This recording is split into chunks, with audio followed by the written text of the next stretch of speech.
تقبل منا إنك أنت السميع العليم وتب علينا إنك أنت التواب الرحيم ربنا اغفر لنا ولإخواننا الذين سبقونا بالإيمان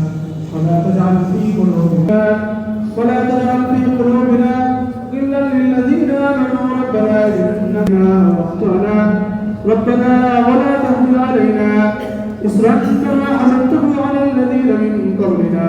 ربنا ولا تحملنا ما لا طاقة لنا به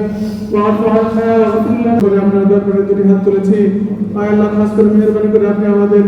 নামাজ আমাদের ইবাদত আমাদের তাসবিহ তাহলিল আমাদের আলোচনা আল্লাহ আপনি আমাদেরকে সমস্ত প্রকার শিরক বিদআত থেকে বাঁচার তৌফিক দান করে দেন জীবনের সব আয়োজন এখানে একসাথে খাঁটি মুসলমান হওয়াকে ডেডিকেটেড হওয়ার তৌফিক দান করেন আয় আল্লাহ আমাদেরকে আত্মোৎসর্গ করার জন্য তৌফিক দান করেন আয় আল্লাহ আপনি আমাদেরকে ভিতর থেকে পরিশুদ্ধ মুসলমান হওয়ার তৌফিক জিয়া সাবেক প্রধানমন্ত্রী বাংলাদেশের আয় আল্লাহ তিনি অসুস্থ অবস্থায় হাসপাতালে রয়েছেন তার আশু রোগ মুক্তি কামনা করে আয় আল্লাহ তার দলের লোকজন দোয়া চেয়েছেন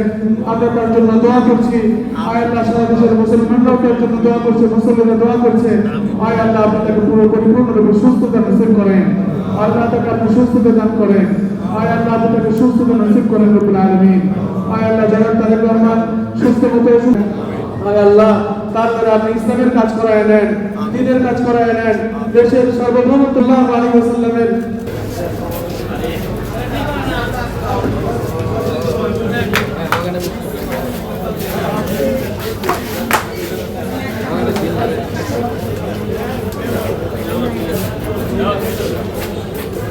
এই লোকের বোন ভাঙলো কেবল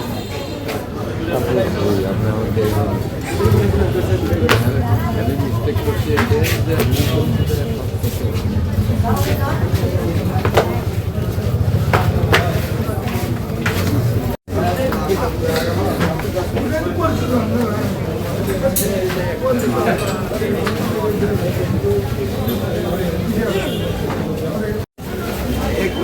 কালাম ভাই কি লাল লাল টকটকা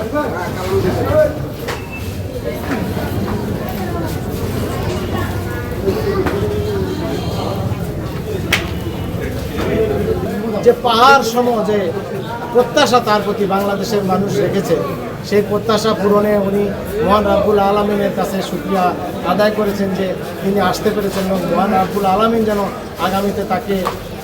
এই বাংলাদেশ বিনির্মাণে আগামীর বাংলাদেশ বিনির্মাণে যাতে সার্বিকভাবে আল্লাহর রহমত তার প্রতি বর্ষিত থাকে সেজন্য আল্লাহর কাছে তিনি দোয়া চেয়েছেন দেশবাসীর কাছে দোয়া চেয়েছেন